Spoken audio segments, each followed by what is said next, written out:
Alright, I'm ready to go see Avatar: The Way of Water. The first one came out in 2009, now it's 2022. That's like half of my life. So why did it take them this long? But who cares? Hopefully it'll be good anyways. Anyways, I'm all ready. I'm all prepared for the Christmas season. I got my happy backpack. Because, it's a movie about blue cats, so it makes sense. Oh yeah, and Bluey. You can watch whatever you want on my streaming channels as long as it's kid friendly. For real life? Yes, for real life. Watch as many as you want. It's going to be a really long movie. I mean, I'm seeing it at 3. I'm probably not going to be home till like midnight. So, yeah, just enjoy yourself. Have a great time. Yeah, I should probably... Oh!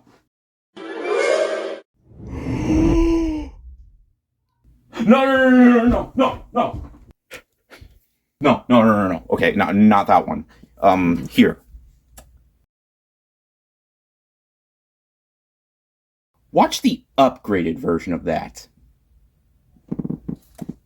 You'll thank me later. See ya.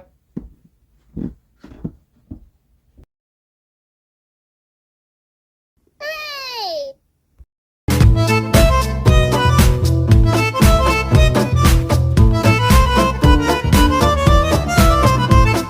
Hey guys, what is up? This is Matthew Davis, me once again. Welcome back to another movie review, aka After I Saw. This time is going to be on Avatar: The Way of Water, the sequel that we never thought would see the light of day. It's been delayed since, I don't know, it was announced back in like 2012 or 13. I don't know. Either way, it was supposed to come out, and there were supposed to be other ones coming out, but we're here right now. We finally got Avatar: The Way of Water. And in this film, we see the return of Jake Sully as he develops a new family with his Na'vi love, as he sacrificed his human body so he could be with that one person. And he has kids now, and from there, his family is in danger as the return of the Sky People, or the humans, and they're going to take over the home once again, and from there, they go to another area where the Na'vi is like in a water world. See, they're from a forest world. They go to a different area that's filled to the brim with water, hence why the movie is called Avatar: The Way of Water. Now, the first movie is kind of infamous. Sure, it's the highest grossing film of all time, but that didn't necessarily mean that everybody loved it. In fact, nowadays, people just love to hate on the film. I, for one, am still one of those people that still really enjoys the first movie. I saw a re-release of it in September in IMAX 3D. I never saw it in theaters when it came out, so I was like one of the only people that actually didn't see it. I didn't see like everyone else when it came out. I didn't first watch it until much later when I was a little bit older, but I can't deny that seeing Avatar on the big screen in IMAX 3D was such a great experience. And I saw this movie in IMAX 3D as well. And in fact, there are a lot of showtimes for this movie in 3D, because when the first movie came out, it basically brought back the way we see 3D pretty much. And from there, every single movie that came out had to be in 3D, from superhero movies to computer animated films. So that's why we had so many 3D movies back then. Nowadays, we get like very little 3D showings, because, not a lot of people aren't really a fan of 3D. I've always found myself enjoying 3D. Like, it never really hurt my eyes. I've seen, like, hundreds of 3D movies, so it never really bothered me. I always liked the experience of 3D. Of course, it's an option. You don't have to see this movie in 3D to fully get engaged with the experience. Now, one of the biggest criticisms that the first movie had was the lack of a good story. People just say that the story was just ripped off from other films like Pocahontas or Dances with Wolves. But for me, yeah, the story is flawed, and it's definitely far from original, but what I really respected the most about this film, or the first film, was how James Cameron didn't adapt it from a TV show or a book. No, he came up with this with his own mind and decided to make it into a full-length feature film. Sure, with a story that we have seen before, so yeah. Is the story here any better? Well, let me just say this, okay?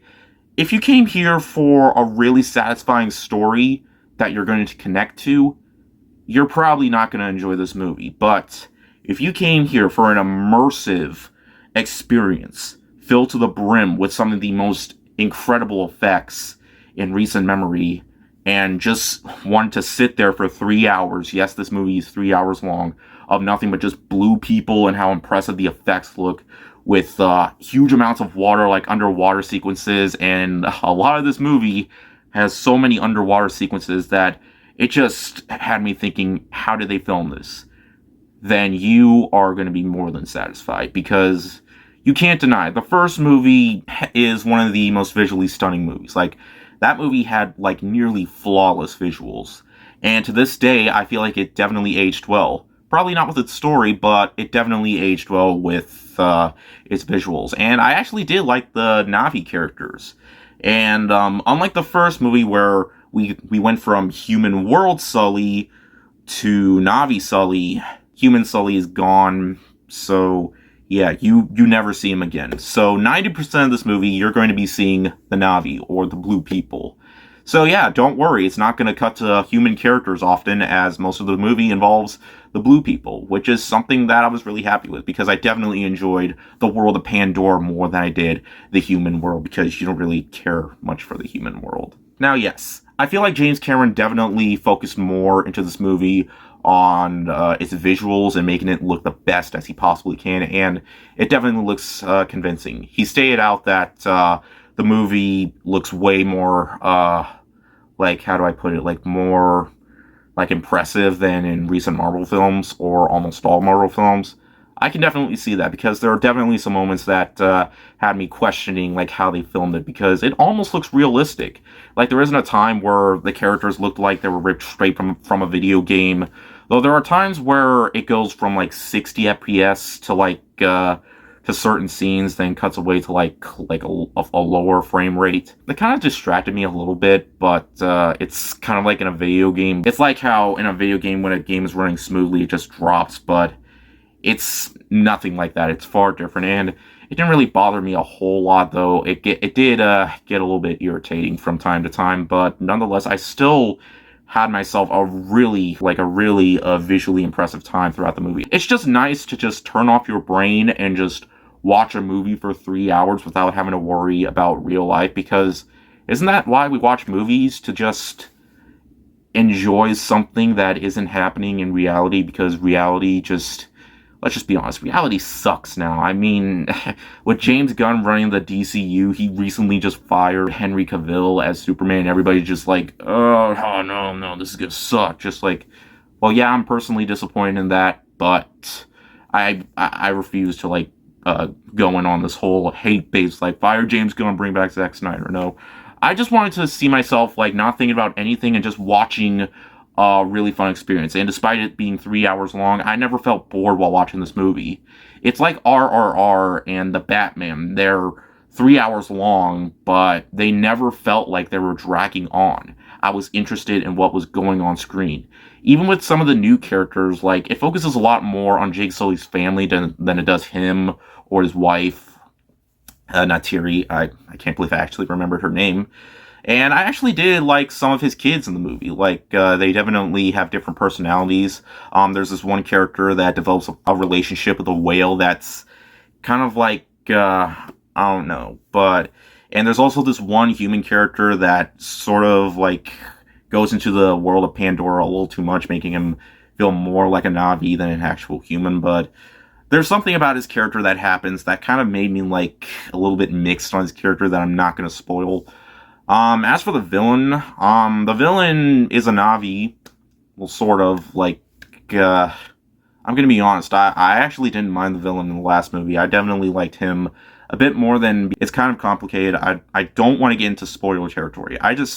You just have to experience the movie for yourself. Even if the story really isn't that much to write home about. Like, here's the thing.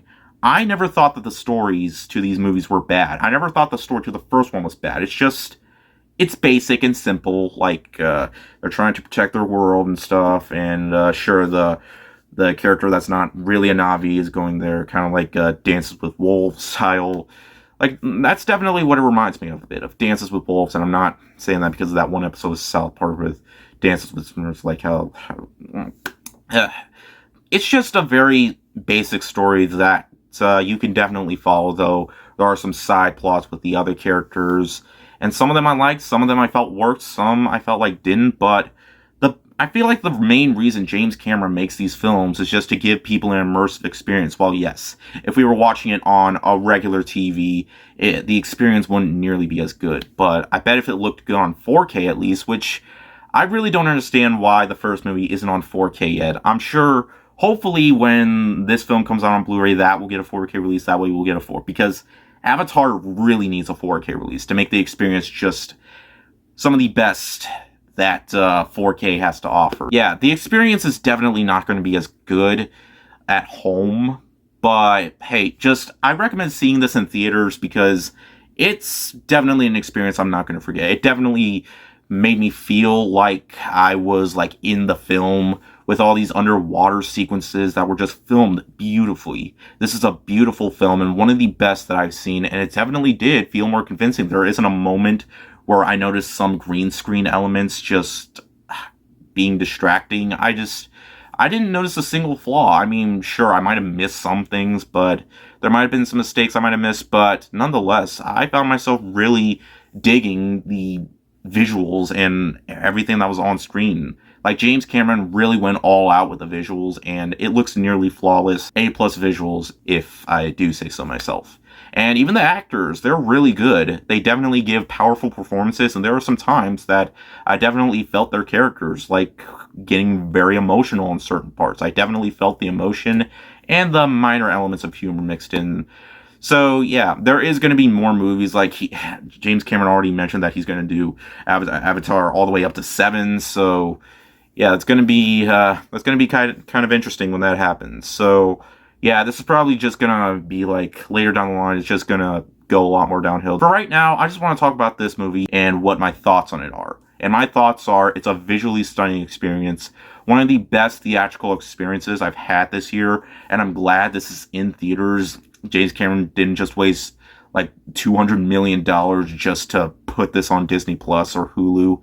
No, this is exactly why theaters were made, and it definitely has that cinematic vibe. I definitely feel like it's in the cinema territory rather than it just being a flat out like action film. And it is an action film with sci-fi mixed in, and the action too was a lot of fun, especially the last hour. When it comes to its action elements, the last act definitely did not disappoint. I really liked the last act of the first film, and this film definitely did not disappoint with its last act. But in the end, guys, I really enjoyed Avatar: The Way of Water. Whether if you love the first movie or just absolutely despise it or just kind of mixed on it, I still give it a recommendation because who knows? Like, if you just came for a very vivid cinematic time, then you're definitely going to get that.